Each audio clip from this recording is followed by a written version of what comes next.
Hello student, welcome to Chaturvedi classes. हम लोग पढ़ेंगे आज क्वाड्रेटिक इक्वेशन, जो आपकी क्लास 10 की एनसीईआरटी और एमपी बोर्ड की बुक में चैप्टर 4 है।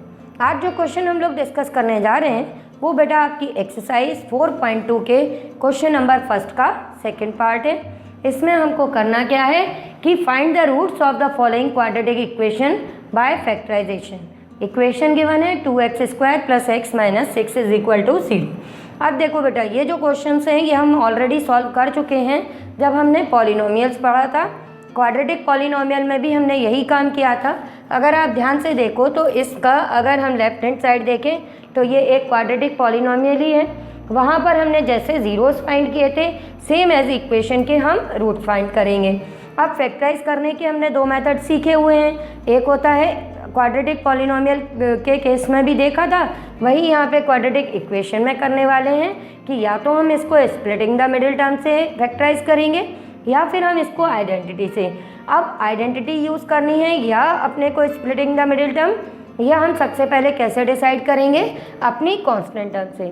अगर हमारी कांस्टेंट टर्म कभी भी नेगेटिव होती है तो हम वहाँ पर अपना कोई भी आइडेंटिटी को यूज़ नहीं करते, क्योंकि हमारी जो आइडेंटिटीज़ हम यूज़ करना चाहते हैं क्वाड्रेटिक के केस में वो होती है a+b² या a-b²। और इसमें हमें मालूम है कि जो हमारा b² होता है वो हमेशा पॉजिटिव होता है। यहाँ पे फर्स्ट टर्म तो पॉजिटिव है, पर क्या हमारे पास में ये टर्म b² वाली पॉजिटिव है? नहीं है। तो बेटा इसको आप लोग यहाँ पर आइडेंटिटी से सॉल्व नहीं करना। आगे मैं और भी क्वेश्चंस कराऊंगी, तब आपको बताऊंगी कि कहाँ आइडेंटिटी हम यूज़ कर सकते हैं। ठीक है, ये बात समझ में आ गई। चलो अब जल्दी से शुरू कर लेते हैं, क्योंकि ये क्वेश्चंस हमारे किए हुए हैं तो हम इनको स्पीड से करेंगे। स्प्लिट करने का बेसिक रूल जो हमारा रहता है वो है कि आप सबसे पहले अपने x² के कोफिशिएंट और कांस्टेंट टर्म को मल्टीप्लाई कर लो। जैसे हमने किया 2 और 6 तो ये आ गया 12। अब हम देखेंगे कि 12 और किस किस से डिविजिबल है, ये 12 के और कौन से ऐसे फैक्टर्स हैं। तो 12 के जब हमने फैक्टर्स निकाले तो सबसे पहले हमको मालूम ही है कि हर एक नंबर 1 से तो डिविजिबल होता ही है, तो 12 1 = 12 भी होगा। फिर हमने देखा 1 से डिवाइड हो रहा है, 2 से हो रहा है, क्या ये 3 से हो रहा है? हाँ, ये 3 4 = 12 भी आ रहा है। इसके बाद 4 3 होगा तो 3 4 = 4 3 तो बात एक ही होगी।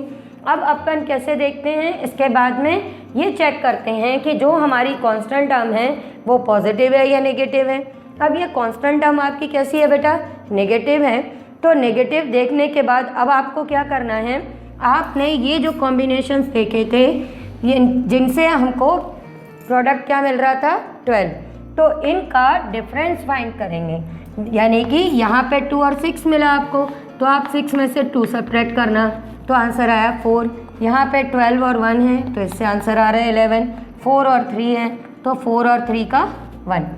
हमने क्या किया, पहले वो पेयर्स बनाए जिनका प्रोडक्ट 12 था, फिर क्योंकि कांस्टेंट टर्म नेगेटिव थी तो हमने इनको सब्ट्रैक्ट किया। सब्ट्रैक्ट करने पर हमारे पास में अलग अलग रिजल्ट आए। जैसे यहाँ पे 1 आ रहा है, यहाँ 4 आ रहा है, यहाँ पे 11 आ रहा है। ठीक है, मैं इसलिए इतना सब बता रही हूँ बेटा कि मेरा टारगेट ये नहीं है कि एक पर्टिकुलर क्वेश्चन आप ये सीख जाओ। मेरा कहने का मतलब ये है कि अगर आपके पास में कोई भी कैसा भी क्वेश्चन आ जाए तो आपको पता हो कि करना क्या है। ओके, है ना? तो यहाँ से ये आप सारे के सारे डिफरेंसेस निकालो, और डिफरेंस निकालने के बाद में ये देखो कि इन सभी में से आपके मिडिल टर्म का कोफिशिएंट कौन सा है। मिडिल टर्म x है, x का कोफिशिएंट यानी कि 1 है। अब 1 हमको रिजल्ट कहाँ से मिला बेटा? 4 - 3 से। तो इससे हमें पता चल गया कि हमको मिडिल टर्म स्प्लिट किस में करनी है? 4 - 3 से। ठीक, अब कैसे लिखेंगे उसको? तो ये हमने 2x² लिखा।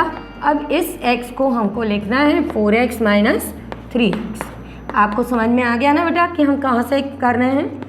अब ब्रैकेट में मैं इसलिए लिखवाती हूँ हमेशा कि कई बार यहाँ पे पॉजिटिव की जगह नेगेटिव साइन भी होता है, तो आप जल्दी जल्दी में ऐसा ना करो कि ये ऐसे ही लिख दो, बाद में फिर आपको दिक्कत आए। अब क्योंकि पॉजिटिव साइन है तो यहाँ तो आप कुछ करेंगे ही नहीं, साइन का चेंज और ऐसे लिख देना, और उसके बाद वही काम कॉमन लेने का। तो कॉमन लोगे तो ये 2x आ जाएगा, ये हो जाएगा x + 2, और यहाँ पे कॉमन आएगा बेटा अपना 3, तो ये भी आ जाएगा x plus 2 is equal to 0। यहाँ पे 1 मिनट रुक के चेक कर लेना कि क्या हमारे दोनों ब्रैकेट में जो टर्म्स लिखी हैं वो सेम है या नहीं। अगर सेम है तो हमने सही फैक्टराइज किया है। अब ये जो चीज़ है इसे आप कॉमन ले लेना, x प्लस टू और यहाँ से आपके पास में आएगा 2x minus 3 is equal to 0।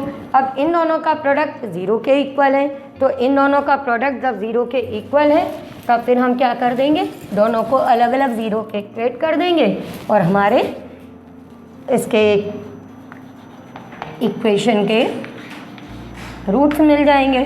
तो दूसरा आ जाएगा 2x minus 3 is equal to 0। अब हम इनसे सॉल्व करेंगे तो x is equal to minus 2 और यहाँ से 2x is equal to 3, x is equal to minus 2 और x इज इक्वल टू 3/2। देखा, निकल आए आपके ज़ीरो वो रूट्स। तो वही काम किया जो हमने ज़ीरोस फाइंड करने के लिए किया था और यहाँ पर इस वक्त हमने रूट्स फाइंड करने के लिए किया। काफ़ी इजी है और वैसे मैं आप लोगों को बोलूँगी कि आप अपनी स्पीड मेंटेन करने के लिए और भी बुक से जो भी आपके पास में हो, चाहे RD शर्मा हो, RS अग्रवाल हो या कोई और बुक हो, इनसे और बहुत सारे क्वेश्चंस ट्राई कीजिए। और अगर आपको कोई डाउट हो तो बेटा आप लोग मुझे व्हाट्सएप कीजिए, मैं आपके डाउट्स क्लियर कर दूँगी। ठीक है बच्चों।